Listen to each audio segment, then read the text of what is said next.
इधर जम्मू कश्मीर के रियासी जिले में माता वैष्णो देवी का दर्शन कर लौट रहे श्रद्धालुओं से भरी एक बस पर हमला करने वाले आतंकियों को हेलीकॉप्टर और ड्रोन की मदद से ढूंढने का काम तेज कर दिया गया। एक दिन पहले उन आतंकियों ने बस पर ताबड़तोड़ गोलियां चलाई थीं, जिसके बाद वो बस खाई में गिर गई थी। इस आतंकी हमले में 10 श्रद्धालुओं की मौत हो गई। इसीलिए उन आतंकियों की तलाश में सेना के जवानों ने पूरे इलाके को घेर कर सर्च ऑपरेशन शुरू कर दिया, ताकि किसी भी तरह उन आतंकियों को जहन्नुम पहुंचाया जा सके जिन्होंने एक रोज पहले श्रद्धालुओं से भरी बस पर अंधाधुंध गोलियां चलाकर तांडव मचा दिया था। हमला करने वाले उन आतंकियों की तलाश में सेना ने हेलीकॉप्टर उतार दिए। हेलीकॉप्टर की मदद से सेना पूरे इलाके को छानने में जुट गई। आसमान से जम्मू कश्मीर के रियासी और उससे लगने वाले जिलों पर पैनी नजर रखी गई। ड्रोन की मदद से भी घने जंगलों के अंदर आतंकियों को ढूंढा गया। यही नहीं, आतंकियों को मार गिराने के लिए सेना के जवान जंगल और गहरी खाइयों में उतर गए। पूरे इलाके को घेरकर आतंकियों की तलाश में चप्पे चप्पे को खंगाला जा रहा है। मतलब आतंकियों को पकड़ने के लिए सेना और जम्मू कश्मीर पुलिस ने अपनी पूरी ताकत झोंक दी। एक रोज पहले उन आतंकियों ने शाम करीब 6:15 बजे जम्मू कश्मीर के रियासी में बस पर हमला किया था।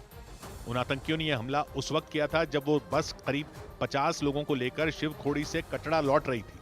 और उसी दौरान कुछ आतंकियों ने हाईवे से गुजर रही उस बस पर गोलियां चलानी शुरू कर दी थी। अचानक हुए इस हमले की वजह से पूरा इलाका कांप गया था। गोलियों की तड़तड़ाहट से इलाके में दहशत फैल गई। बताया गया कि आतंकियों ने घात लगाकर बस पर हमला किया, क्योंकि हमला करने वाले आतंकी घात लगाकर पास की पहाड़ियों में छिपे हुए थे। इसीलिए जब हमला हुआ तो बस के ड्राइवर और उसमें सवार लोगों को संभलने तक का मौका नहीं मिला। बस में सवार लोगों के मुताबिक सड़क पर अचानक एक आतंकी आया और उसने आधुनिक हथियार से बस पर बिना रुके गोलियां चलानी शुरू कर दी। उस आतंकी के कुछ साथी भी वहां मौजूद थे जो बस पर बाईं ओर से फायरिंग कर रहे थे। घायलों के मुताबिक आतंकियों ने सेना जैसी वर्दी पहन रखी थी और उन्होंने कपड़े से मुंह बांध रखा था। उसी दौरान एक गोली बस के ड्राइवर को लगी, जिससे उसकी वहीं पर मौत हो गई। आगे से शायद एक बंदा चला रहा था गोली और सीधे ड्राइवर को लगा था, तो वो उसकी ऑन स्पॉट शायद डेथ हो गई थी। तो फिर लेफ्ट साइड से भी 2 लोग फायर कर रहे थे। ड्राइवर की मौत होने की वजह से श्रद्धालुओं से भरी वो बस बेकाबू हो गई। इससे पहले कि कोई कुछ समझ पाता, वो बस सड़क किनारे 200 फीट गहरी खाई में गिर गई।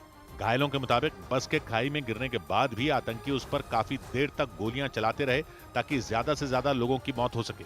बस पर हमला करने के बाद वो आतंकी घने जंगलों का सहारा लेकर वहां से भाग खड़े हुए।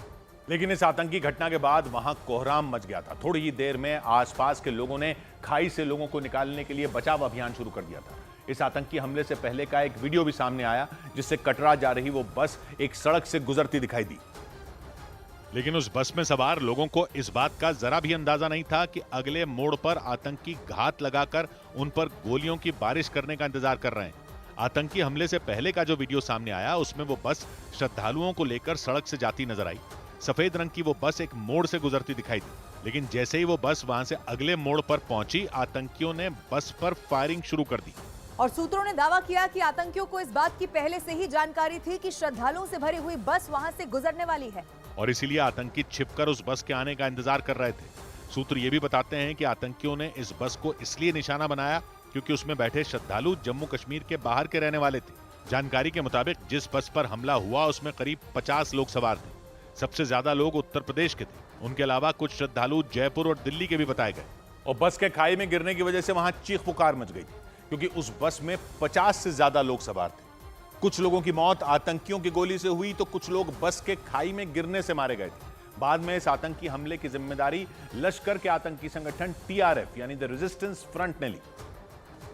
और पाकिस्तान से चलने वाले इस आतंकी संगठन ने आगे इस तरह के और हमले करने की चेतावनी दी। मतलब आने वाले वक्त में आतंकी संगठन TRF इसी तरह श्रद्धालुओं को निशाना बना सकता है। इस आतंकी हमले की जांच NIA ने शुरू कर दी। सेना के सूत्रों के मुताबिक इस हमले को अंजाम देने के लिए उस इलाके में रहने वाले कुछ लोगों ने आतंकियों की मदद की। सूत्र बताते हैं कि उन लोगों ने यह जानकारी इकट्ठा की कि बस शिवखोड़ी से कितने बजे निकली और हमले वाली जगह पर कब पहुंचेगी। सेना के सूत्रों के मुताबिक साजिद जट नाम का आतंकी इस हमले का मास्टरमाइंड हो सकता है, क्योंकि खुफिया एजेंसियों ने दावा किया कि हाल ही में उसे बाहर से आने वाले श्रद्धालुओं को निशाना बनाने का टास्क दिया गया था। खुफिया सूत्र ये भी बताते हैं कि पिछले दिनों सांबा इलाके में करीब 1 दर्जन पाकिस्तानी आतंकी जम्मू कश्मीर में दाखिल हुए थे। उन्हीं में कुछ आतंकियों ने दहशत पैदा करने के लिए श्रद्धालुओं की बस को निशाना बनाया। इसीलिए इस बात की आशंका भी जताई जा रही है कि पाकिस्तान से भारत में घुसे ये आतंकी और भी बड़े हमले कर सकते हैं।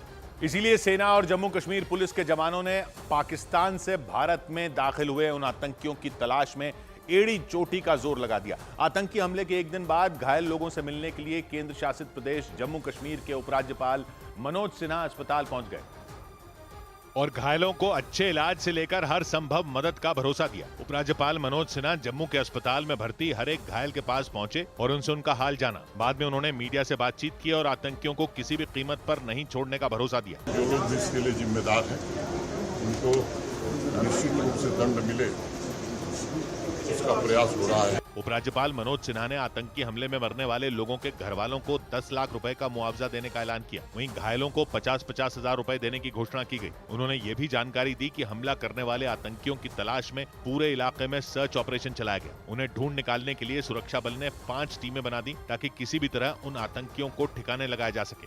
और इस आतंकी हमले के विरोध में जम्मू कश्मीर के कई शहरों में लोगों का गुस्सा पाकिस्तान के खिलाफ उबल पड़ा। राजौरी और रियासी में लोगों ने सड़कों पर उतरकर आगजनी की। हमले के विरोध में जम्मू शहर में कारोबारी धरने पर बैठ गए।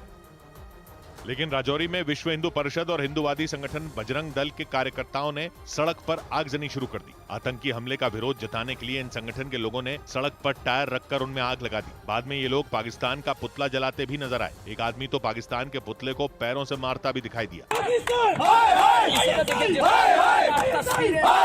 राजौरी के एक दूसरे हिस्से में भी कुछ लोगों ने पाकिस्तान का पुतला जलाया। इसी तरह रियासी जिले में भी आतंकी हमले के बाद लोग बेहद गुस्से में दिखाई दिए। हमले के विरोध में शहर के कारोबारियों ने दुकानें बंद कर दी और बीच बाजार धरने पर बैठ गए। बीच बाजार सड़क पर ये लोग बेहद गुस्से में है। गुस्सा इनका रियासी में जो आतंकवादी हमला हुआ श्रद्धालुओं से भरी बस पर, उसके बाद स्थानीय लोगों में बेहद नाराजगी, गुस्सा। लोगों ने आरोप लगाया कि कुछ लोगों की गतिविधियों को लेकर अधिकारियों को जानकारी दी गई थी, लेकिन उस पर कोई एक्शन नहीं हुआ। जम्मू शहर में भी लोगों ने प्रदर्शन कर प्रधानमंत्री मोदी से पाकिस्तान पर बड़े एक्शन की मांग की।